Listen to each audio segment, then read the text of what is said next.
فرقواریت سے پاک زمانے سے ہم آہنگ مسائل اہل حق علماء کی نگرانی میں جاننے اور سننے کے لیے ہمارا یوٹیوب چینل ابو ہریرہ کو زیادہ سے زیادہ سبسکرائب اینڈ لائک اور شیئر کریں تاکہ آئندہ نئی اپلوڈ ہونے والی ویڈیو سے آپ رہیں باخبر۔ شکریہ۔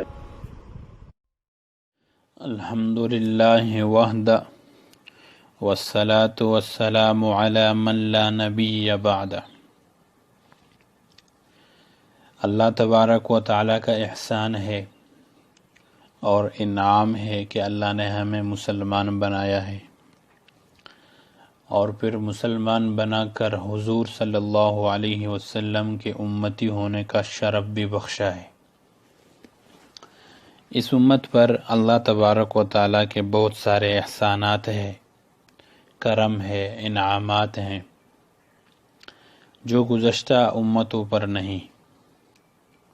ایسی بہت سی نعمتیں ہیں جو اللہ نے صرف اسی امت کے مقدر میں رکھی ہے، گزشتہ امتوں کو وہ انعامات نصیب نہیں ہوئے۔ یہ کیونکہ رمضان کا مہینہ ہے، رمضان کا مہینہ چل رہا ہے، مبارک مہینہ ہے۔ اس رمضان شریف میں بھی اللہ تبارک و تعالی نے اس امت پر خصوصی طور پر انعامات فرمائے ہیں۔ 5 انعامات خصوصی طور پر اللہ نے اس امت کو رمضان شریف کے مہینے میں بخشی ہے۔ حضرت ابو ہریرہ رضی اللہ تعالیٰ عنہ سے روایت ہے، فرماتے ہیں کہ حضرت صلی اللہ علیہ وسلم نے فرمایا کہ رمضان شریف کے متعلق میری امت کو خاص طور پر 5 چیزیں دی گئی ہیں جو پہلی امتوں کو نہیں ملی۔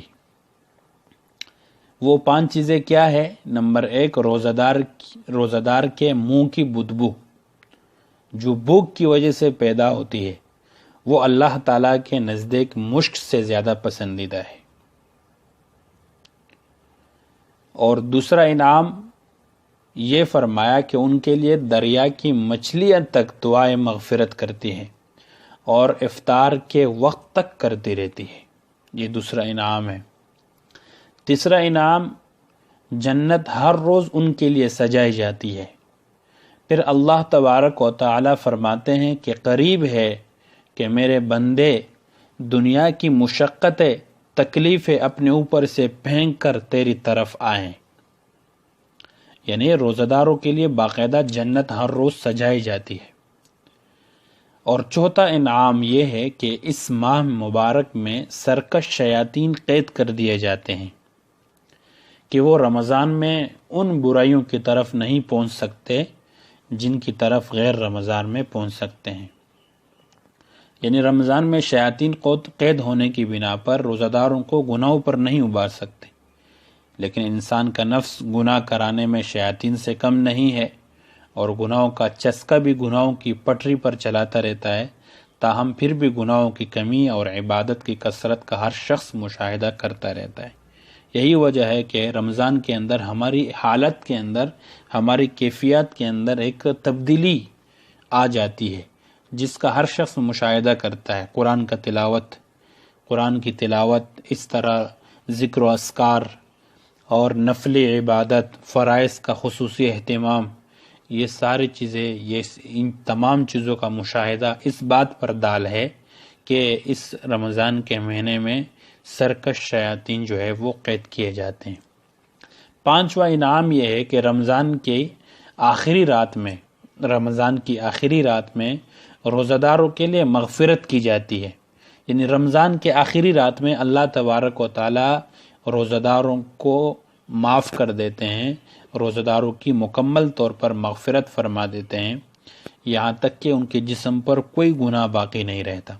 صحابہ نے جب یہ بات سنی تو عرض کیا کہ اللہ کے پیغمبر، کیا یہ شب مغفرت شب قدر ہے؟ یعنی یہ جو شب مغفرت ہے یہ آیا شب قدر ہے؟ یعنی رمضان کے آخری جو 10 دن ہے، جو طاق راتیں ہیں، ان کے اندر ایک رات جو لیلۃ القدر، شب قدر کے نام سے مشہور ہے، تو صحابہ نے فرمایا کیا یہ جو مغفرت جس رات میں ہوتی ہے، آخری رات میں، کیا یہ شب قدر ہے؟ فرمایا نہیں، بلکہ دستور یہ ہے کہ مزدور کو کام ختم ہونے کے وقت مزدوری دے دی جاتی ہے۔ کہ مزدور جو کام کرتا ہے تو کام اور مزدوری کے بعد اب اصول یہ ہے اور دستور یہ ہے کہ اس کو کام ختم ہونے پر ہم مزدوری دے دیں۔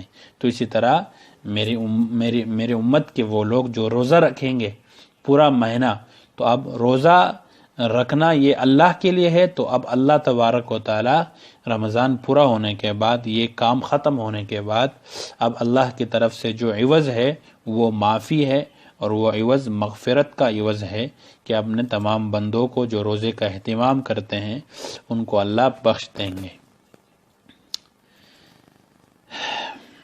تو یہ 5 انعامات ہیں جو اللہ تبارک و تعالیٰ نے اس امت کے کھاتے میں ڈالی ہے، اور یہ امت ان 5 انعامات سے دنیا کے اندر بھی فرحت اور ایک مسرت محسوس کر رہے ہیں، اور انشاءاللہ مرنے کے بعد بھی ہم ایک فرحت اور مسرت محسوس کریں گے۔